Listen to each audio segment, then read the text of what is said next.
kalau misalnya Peggy mau menjadikan saksi, loh Peggy-nya kan nggak ada di tempat, iya kan? Dia bagaimana mau menjadi saksi, iya kan? Nah kita nggak tahu, apalagi katanya Peggy nggak kenal dengan Saka gitu. Jadi apa ininya relevannya? Saya nggak tahu ya. Apa yang mau dari sisi apa? Ya karena kita nggak tahu ya. Tapi kalau dari pemahaman saya dari orang luar yang mengamati itu sulit kalau Peggy untuk sebagai saksi. Kecuali ada dua orang dulu saksi dalam perkara, dia mencabut keterangan di muka pengadilan, dan ini sepengetahuan saya tahu ya, tidak ada orang ya dulu menjadi saksi di pengadilan terus dia cabut. Yang sering terjadi itu di pengadilan dia mencabut keterangan di waktu penyidikan. Tetapi kalau orang sudah putusan sudah inkrah, terus tiba-tiba dia menyatakan mencabut keterangannya dia. Nah ini nggak bisa. Kalau katakanlah dia misalnya mencabut keterangan di muka pengadilan, nggak bisa. Beda dengan di BAP karena dia cabut BAP. Itu orang yang memberikan keterangan di muka pengadilan dan disumpah, dia nggak bisa cabut lagi, ya kan? Kecuali dia mau kasih keterangan baru yang bertentangan dengan keterangan, itu hal lain, ya kan? Tapi dia nggak bisa mencabut, oh keterangan saya dulu waktu diperiksa hakim saya cabut, nggak bisa. Beda dengan waktu di kepolisian itu. Nah, tapi kalau dia mau menyatakan, wah saya dulu kasih keterangan bohong, itu bisa. Ya kecuali dia mau mengajukan hal yang seperti itu, bisa saja. Ya. Pak Beni, bagaimana kemudian melihat Kompolnas melihat ya Saka Tatal mengajukan PK ini? Ya tentunya kami menghargai ya segala upaya yang dilakukan oleh penasihat hukum untuk mencari kebenaran dan keadilan. Nah tentunya nanti setelah persidangan bagaimana hasilnya, setelah novum itu diuji, keputusannya apa, ini tentunya nanti juga akan menjadi masukan buat penyidik. Ada hal-hal baru mungkin yang selama ini belum terungkap. Karena terus terang mencermati kasus ini kan saya sendiri agak bingung. Karena apa? Ini sudah inkrah, sudah pernah pra-peradilan, sudah pernah gerasi dan sebagainya. Namun sekali lagi kami menghargai upaya ini, mudah-mudahan ini adalah tahapan untuk mewujudkan kebenaran tadi.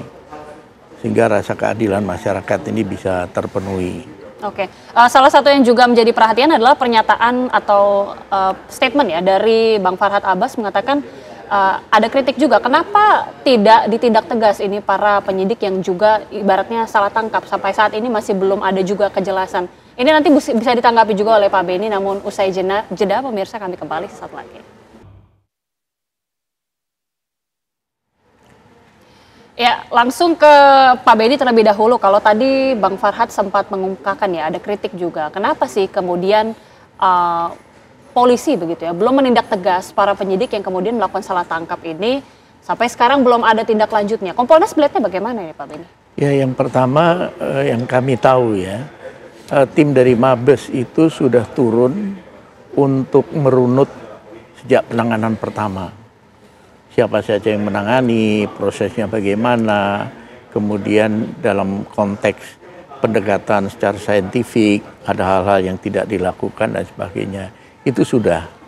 Nah untuk yang penetapan tersangka, ini kami belum mendengar apa hasilnya, tetapi kami tim juga turun dari Mabes.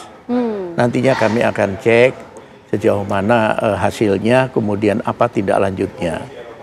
Jadi tentunya karena berawal dari penanganan yang tidak optimal dan pendekatan secara saintifiknya ini lemah sekali, maka dampaknya ke sini.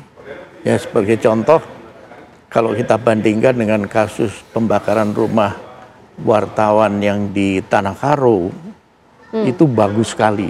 Karena pendekatan secara saintifik lengkap, tidak bisa membantah. CCTV diambil, kemudian pemeriksaan TKP, debunya diambil, jenis bahan bakarnya apa dan sebagainya, sehingga klop antara keterangan tersangka dengan saksi-saksi dan bukti secara saintifik. Nah itulah yang tentunya ideal ya, penanganan yang ideal. Nah sementara penanganan awal kasus ini banyak kelemahannya. Ya. Nah, oleh sebab itu upaya-upaya yang dilakukan sekarang dengan PK, kemudian nanti mungkin yang lain juga seperti itu, kembali diharapkan nanti hadir bukti-bukti baru atau saksi-saksi baru yang nanti sekali lagi yang kita harapkan adalah tegaknya kebenaran dan keadilan. Bang Farhad, ini kan kalau tadi Pak Kudri mengatakan novum atau bukti baru yang dihadirkan ini ada tenggat waktunya sekitar 6 bulan atau 180 hari ya Pak Kudri ya. Dari bukti-bukti baru ataupun novum yang dihadirkan ini bagaimana kemudian dari durasi waktunya ini apakah masih aman Bang Farhad?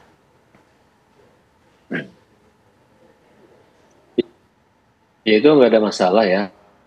Artinya kita tidak menggunakan bukti-bukti yang sudah pernah dipergunakan, justru yang tidak dipergunakan yang baru kita ketahui, ya. Kemudian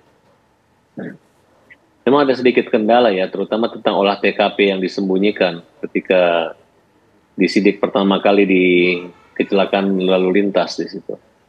Tapi kami masih punya bukti dan mudah-mudahan akan menjadi pertimbangan.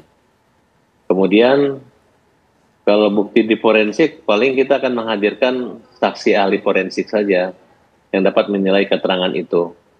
Nah, karena kami melihat di sini, kalau kita berdebat tentang masalah kualitas saksi, kualitas semua, bagi kami hanya melihat kualitas bukti, kualitas saksi tidak berkualitas, termasuk penyidiknya juga kurang, penuntutnya juga, bahkan hakimnya juga bukan menilai bukti yang kualitas, tapi mereka tidak punya kualitas keahlian, kemampuan dalam mengadili satu perkara yang dimana hanya berdasarkan atau mengejar pengakuan tersangka, pengakuan terdakwa, pengakuan saja gitu. Nah, kemudian sudah diakui mereka tidak memiliki sistem penyidikan yang secara ilmiah, scientific crime investigation yang dimana itu seperti Bapak ahli tadi ahli mengatakan bahwa berbeda, atau Pak Beni yang mengatakan contoh dengan pembunuhan itu sangat berbeda banget. Nah, makanya saya heran ya, di zaman tahun 2016 itu kok gitu cara penyidikan kelabakan. Walaupun sampai saat ini, sampai detik ini mereka mengatakan sudah sempurna banget, bahkan penyidik Polda Jawa Barat di backup dengan penyidik Mabes Polri, tapi ternyata nampak sekali ketertutupan dari pihak kepolisian. Saya melihat salah satu contohnya, mereka tidak menghadirkan para saksi-saksi yang mengetahui atau ini ditunjuk, ini PG atau bukan gitu. Bahkan hanya menghadirkan satu orang saksi ahli doang gitu. Mereka begitu percaya diri banget. Nah, disinilah saya melihat kelemahan mereka yang sangat tertutup. Bahkan untuk pengacara selevel organisasi Peradi, untuk menemui kelima terpidana tersebut susah banget. Mereka udah kayak bukan pengacara lewat, walaupun belakangan ketemu juga. Bahkan saya dengar informasi Sudirman yang saksi yang seolah-olah mengaku karena nggak tahan disiksa, itu juga sampai sekarang belum ada kepastian pengacaranya yang yang akan menempati keluarganya menunjuk Peradi nggak pernah ketemu dengan Sudirman sampai saat ini. Itu yang membuat kelima terpidana itu terhalang atau agak terhambat untuk mengajukan PK, sehingga kami memilih duluan bersamaan dengan sebelum putusnya Peggy pun kami sudah mengajukan peninjauan kembali gitu.